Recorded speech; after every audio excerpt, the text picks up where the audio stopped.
जिन तारा बाबा जी की कुटिया में हम बैठकर कथा सुन रहे हैं,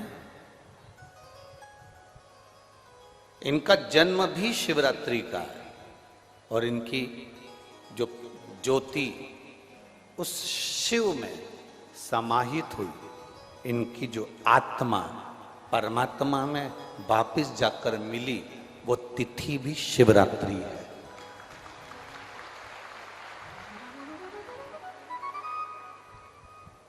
वो तिथि भी शिवरात्रि। इसलिए माघ की शिवरात्रि और फाल्गुन की शिवरात्रि, ये दोनों शिवरात्रि तारा बाबा की कुटिया में एक भव्यता के रूप में मनाई जाती है। भव्यता।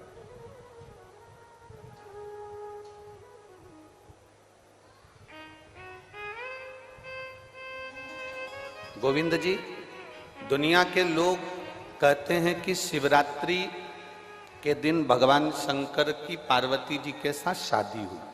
ये दुनिया के लोग कहते हैं। पर यदि जिसने शिव पुराण की कथा अगर अच्छे से सुनी हो और पढ़ी हो, तो शिव जी की शादी की जो तारीख है वो ये नहीं है। हमने पहले भी उसका वर्णन किया। भगवान देवाधिदेव महादेव के विवाह की जो तारीख है, वो वैशाख शुक्ल पंचमी, शुक्ल पक्ष के वैशाख के महीने में जो पंचमी पड़ती है, उस दिन भगवान शंकर और पार्वती जी का विवाह हुआ था। ये जो शिवरात्रि है, ये विवाह की रात्रि नहीं है। ये शिवरात्रि ब्रह्मा और भगवान विष्णु ने भगवान शंकर को पहचानने के लिए पृथ्वी पर भगवान शंकर के प्रथम शिवलिंग को प्रकट करा था। तो ये शंकर जी के जन्म की शिवरात्रि है, प्रागट्य की शिवरात्रि।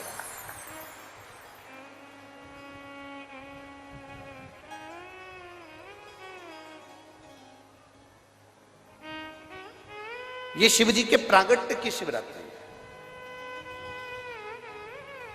जैसे तारा बाबा जी का जो जन्म है वो शिवरात्रि का मान्य है। ये शिवरात्रि जो आएगी, माघ की शिवरात्रि, जो मूल शिवरात्रि होती है, जिस दिन शिवरात्रि के दिन भगवान ब्रह्मदेव और भगवान नारायण ने भगवान शंकर को एक पर्वत को घुमाकर उनके लिंग की आकृति, उनका स्वरूप प्रकट किया। उनका स्वरूप प्रकट किया, उनका जन्म। आपसे कोई पूछे कि शंकर जी का जन्म कब हुआ, तो आप बिल्कुल बेझिझक कह सकते हो, शिवरात्रि के दिन, हैप्पी बर्थडे ने टू यू। उसमें तुम्हें सोचना नहीं है। भ्रम फैलाने वाले बहुत भ्रम फैलाते हैं। आपसे कोई पूछे तारा बाबा जी का जन्म कब हुआ, तो आप कह सकते हो शिवरात्रि के दिन हुआ। और आज इस व्यासपीठ से एक बात और कहना चाहेंगे, जिसको अपने जन्म की तारीख ना मालूम हो, जिसको अपने जन्म दिन ना मालूम हो, वो आप नियम बना लो कि आपका जन्मदिन भी शिवरात्रि के दिन ही हुआ है, पक्का। जब परब्रह्म परमेश्वर स्वयं देवाधिदेव महादेव शिवरात्रि के दिन प्रकट हो जाता है, उसका शिवलिंग, उसकी आकृति प्रकट हो जाती है। और ब्रह्मा जी ऊपर जाकर मालूम करते हैं, आकाश में बढ़ते जाते हैं, जाते जाते हैं, तो भी उनको शंकर भगवान के शिवलिंग का छोर नहीं मिलता। भगवान नारायण नीचे की ओर बढ़ते चले जाते हैं, पाताल की ओर, और उनके चरण नहीं मिलते। तब हार जाते हैं कि शंकर को पहचानना कठिन है।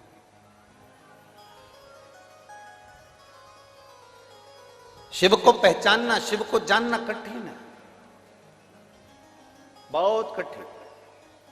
जैसे शंकर को पहचानना कठिन है, जैसे शिव को पहचानना कठिन है, उसी तरह कोई संत को, कोई गुरु को, कोई सतगुरु को पहचानना कठिन। अब तारा बाबा जी की कुटिया को आप देखेंगे तो अब तो बड़ी सुंदर है, बड़ी सुंदर। आपने बना भी दिया, रास्ता भी बना दिया, बगीचा भी बना दिया, सुंदर तारकेश्वर महादेव का मंदिर भी बना दिया, गुफा भी बन गई। पर सत्यता में बताओ कि जब तक तारा बाबा जी थे, तब तक एक छोटी सी झोपड़ी में रहना अपनी झोपड़ी से बाहर नहीं जाना, अपने भजन में डूबे रहना, अपनी भक्ति को करते रहना। एक धूपाड़ा जला के रख लिया, उस धूपाड़े में अग्नि में सेकते रहना और अपना काम करते रहना। कब निकलते, कब आते, कब जाते, प्रवेश कब करते, कब कहीं बाहर निकलते, किसी को भी नहीं मालूम पड़ता कि निकले कि ना निकले। सतगुरु ऐसा ही है। संत, असली संत की पहचान ये होती है, असली सतगुरु जो होता है, असली सतगुरु।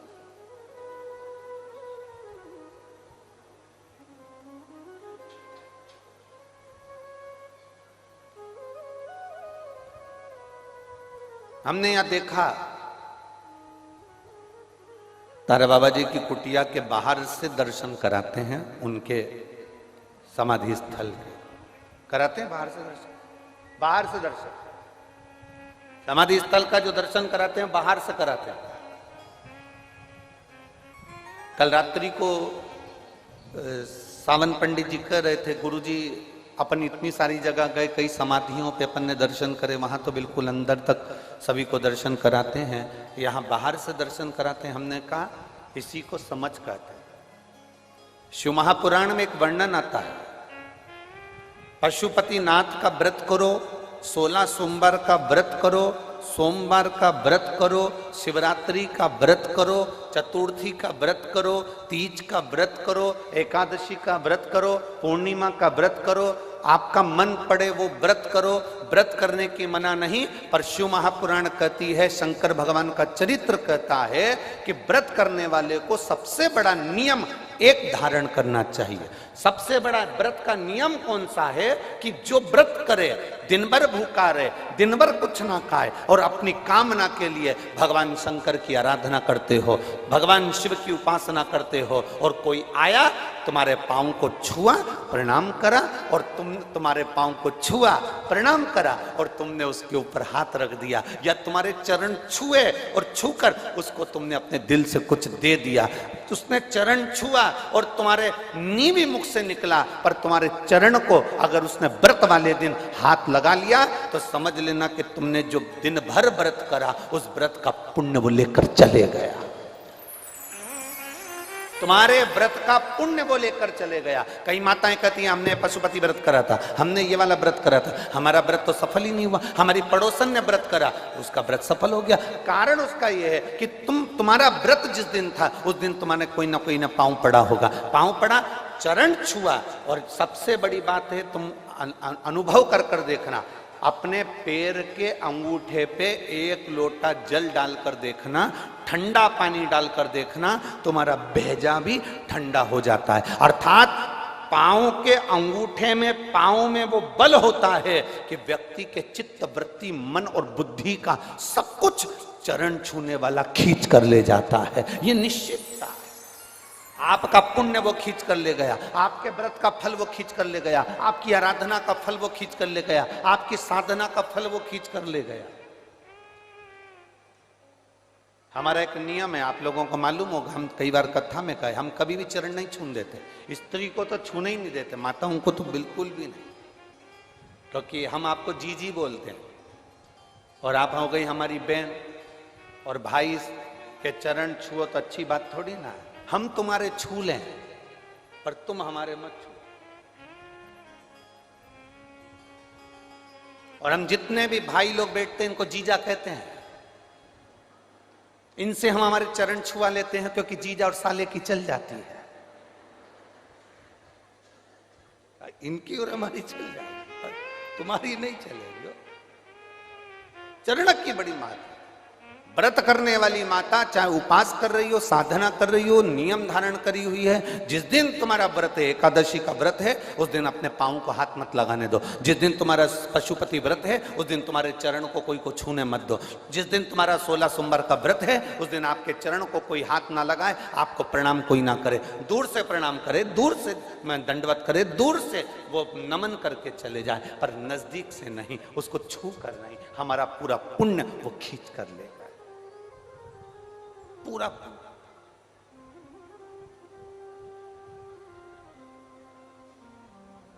भगवान नारायण के चरण दिखते हैं, बोलो दिखते हैं कि नहीं दिखते? जम के बोलो जरा, दिखते हैं ना?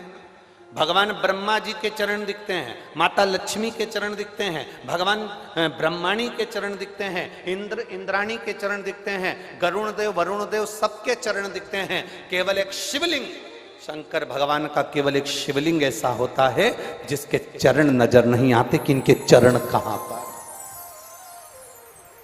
चरण कहां है किसी को नहीं मालूम। वो तो अपनी तप साधना में लीन है। जो आता है जल चढ़ाता है, स्पर्श करता है, छूता है, चला जाता, छुआ चला।